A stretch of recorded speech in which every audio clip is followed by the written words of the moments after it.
शुरुआत मैं नाजिया आपसे करता हूं और पहला सवाल ये कि आप इस फतवे को कैसे देखती हैं कि मर्द औरत एक साथ बैठे तो ये गड़बड़ है, छोटे कपड़े पहने तो ये गड़बड़ है, नया साल है जश्न मत मनाइए, बहुत सारी बातें आपने सुनी होंगी।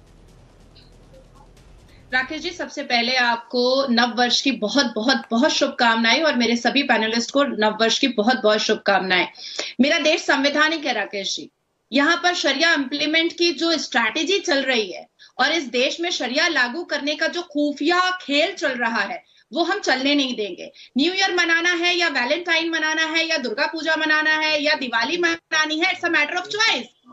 कोई किसी को मना नहीं कर सकता है। कल ही मैं कोलकाता के पार्क स्ट्रीट से आ रही थी, मैंने हजारों से ऊपर हिजाब वाली को देखा है।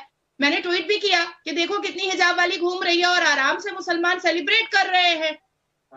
मुझे ऐसा लगता है कि इनको याद करना चाहिए कि मुहर्रम में किस हिसाब से फिल्मी गानों पर डीजे बजाए जाते हैं, उसको नात और इस्लामिक गीत में कन्वर्ट करके। मुहर्रम में जिस हिसाब से पटाखे और शबे बारात में जो पटाखे चलाए जाते हैं उस पर तो कभी फतवा नहीं जारी करते हैं। और अगर हम अल कुरान के हिसाब से जाते हैं तो फतवा कभी भी दिया नहीं जाता है, फतवा मांगा जाता है। तो मुझे ये जानना है कि किसने फतवा मांगा कि हम बार में जाए या हम पब में जाए या हम वेस्टर्न पहने या हम सेलिब्रेट करें कि नहीं करें। मुझे नहीं लगता किसी ने मांगा होगा। तो जब किसी ने मांगा नहीं तो आप होते कौन है? बेगानी शादी में अब्दुल्ला दीवाना होने वाले। जिन मुल्लाओं को नहीं मनाना है नए साल नव वर्ष का सेलिब्रेशन, वो ना मनाए। हमारे जिस जमीन में मक्का मुअज्जमा और मदीना मुनव्वरा है, जब वहां पर इतने धूमधाम से न्यू ईयर सेलिब्रेशन हो रहा है तो यहाँ पर जो संवैधानिक देश है वहां पर शरिया का क्या ही वैल्यू होगा? मैं तो कोई वैल्यू नहीं देती राकेश जी। ठीक है, मैं एक बार सबकी ओपिनियन जान लेता हूं। अजहरी साहब, कहने वाले तो ये भी कह रहे हैं कि सऊदी अरब इस्लाम के रास्ते पर नहीं है, वहां पर पार्टियां बन रही हैं, जबकि आप देखिए कई सारे इस्लामिक मुल्कों में खुले तौर पर जश्न मनाया जा रहा है। और जो बात नाजिया कह रही है 21वीं सदी है, तो ऐसे फतवों की जगह है क्या? वो भी तब जो मैंने शुरुआत में कहा कि एक दिन पहले भारत में इसरो ने स्पेसएक्स लॉन्च किया है। हम दुनिया के चौथे मुल्क होंगे जो अंतरिक्ष में 2 स्पेसक्राफ्ट को एक साथ जोड़ेंगे। और उसके बाद क्या तो ये इस तरीके से पहनिए नहीं, इस तरीके से बैठिए नहीं। देखिए, मौलाना शाहबुद्दीन रिजवी हो या सईद नूरी साहब हो या दूसरे जो मौलाना लोगों का आपने दिखाया बयान में जानता नहीं हूं, इन लोगों ने अपने बयान दिए हैं जो मुबारकबाद के ताल्लुक से कहा है कि मुबारकबाद भी नहीं देनी चाहिए। हमारे बहुत सारे मसाइल हिंदी अंग्रेजी तारीख से ही हल होते हैं। हम अपने घर के प्रोग्राम करते हैं, हम अपने शादी ब्याह के प्रोग्राम करते हैं तो अंग्रेजी तारीख ही हमारे दिमाग में रहती है। अभी हमसे कोई पूछे आपकी बर्थडे क्या है तो हमें अंग्रेजी याद है, हमें इस्लामी तारीख याद नहीं है। सच्ची बात है। तो उन्होंने जो मुबारकबाद के लिए कहा, मैंने वो आपके चैनल पर कल मौजूद थे, मैंने उनके सामने कहा कि मैं मुबारकबाद का कायल हूँ, मुबारकबाद क्यों नहीं देंगे। और रही बात नाच गाना आतिशबाजी करना, जैसे नाजिया जी ने भी कहा है कि मुहर्रम में जो गाने की तर्ज पर बैंड बाजा वगैरह कुछ बताया था अभी, या शबे बारात के मौके पर जो आतिशबाजी होती है, उलमा ने उसके लिए भी मना किया है। फतवा का मतलब ये होता है अपनी राय देना, फतवा का मतलब ये होता है दीन की बात उनको बताना। सबसे ज्यादा मुजरा देखते थे। सुन ले तो मुगल को हमने मुगल ही सबसे ज्यादा देखते थे। आप लोग तो औरंगजेब के फॉलोअर हैं। मुगल को हम अपना रहबर नहीं मानते हैं। मुगल जो लोग थे, मुगल के लोग थे, वो हमारे उलमा नहीं थे। हम बात कर रहे हैं उलमा के लिए, हम बात कर रहे हैं उलमा की। बाबरी मस्जिद की बात आएगी तो बाबरी मस्जिद पे कर लेंगे बात आपसे, लेकिन यहाँ हम बात कर रहे हैं उलमा की। जो उलमा पर आप उंगलियां उठा रही हो, इस तरह से उलमा के लिए आप बोल रही हो, वो आपको नहीं मानना है इस्लाम, आप ना मानो। आपको मुसलमानों से एतराज है, आप करो एतराज।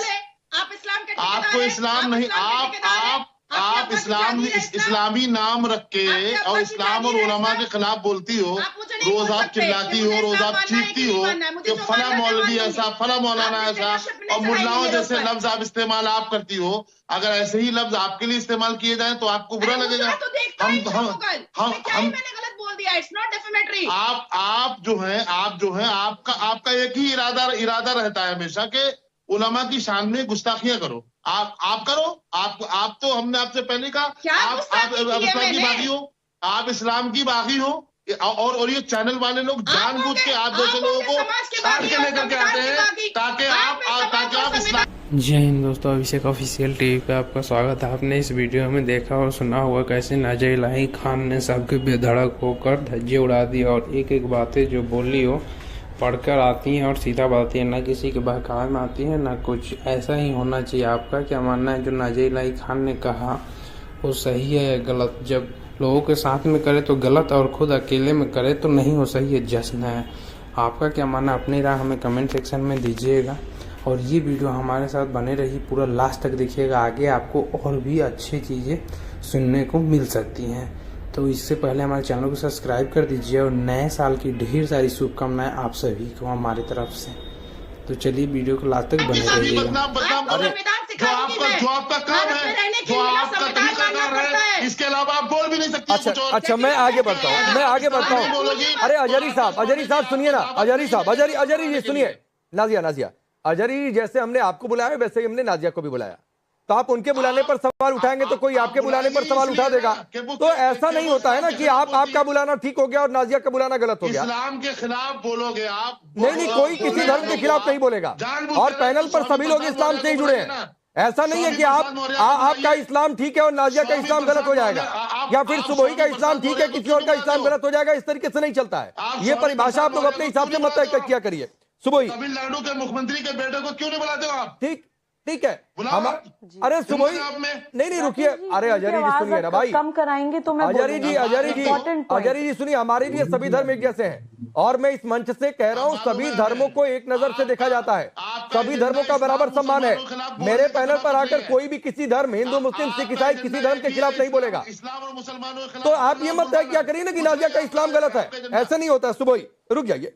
सुबोही, मैं बार बार फतवे पर ही टिके रहना चाहता हूं क्योंकि उसमें यह भी कहा गया कि कपड़े कैसे पहने, जैसे लग रहा है इंची टेप लेकर बैठे हैं कि इतने छोटे कपड़े पहने, इसकी भी परिभाषा तय कर रहे हैं। एक साथ बैठ नहीं सकते हैं, यह भी फतवों में इस बात का भी जिक्र है। जी राकेश जी, सबसे पहले तो जो भी लोग सुन रहे हैं सबको मेरी तरफ से नव वर्ष की बहुत बहुत हार्दिक और अनेकानेक शुभकामनाएं। दूसरी बात, मैं अजहरी साहब से ये कहना चाहती हूँ कि आपको जो ये बुरा लग रहा है कि आज का जो मुस्लिम युवा है, जो रैशनल मुस्लिम वॉइस है, वो मौलानाओं पर, वो फतवा ब्रिगेड पर सवाल उठाने लगी है। जो शिकायत आपने अभी नाज़िया से करी है, जो भी शिकायत आप रैशनल मुस्लिम वॉइसेस से करते हैं, आपको पता है उसका कारण क्या है अजहरी साहब? आप नए साल पे ना दिल पे हाथ रख के अपने आप से सवाल पूछिएगा।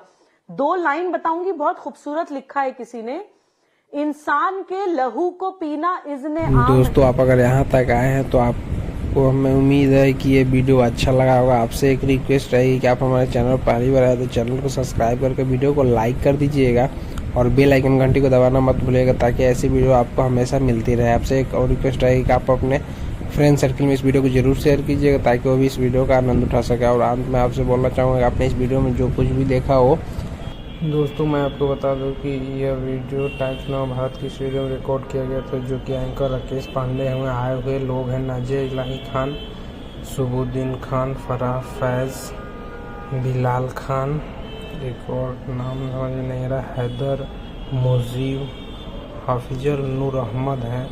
तो ये सारे लोग आए हुए थे जो कि यहाँ पे डिबेट चल रही थी। और आपको ये डिबेट कैसी लगी कमेंट सेक्शन में बताइएगा। आप सभी दर्शकों को नए साल की ढेर सारी शुभकामनाएं। मिलते हैं अगली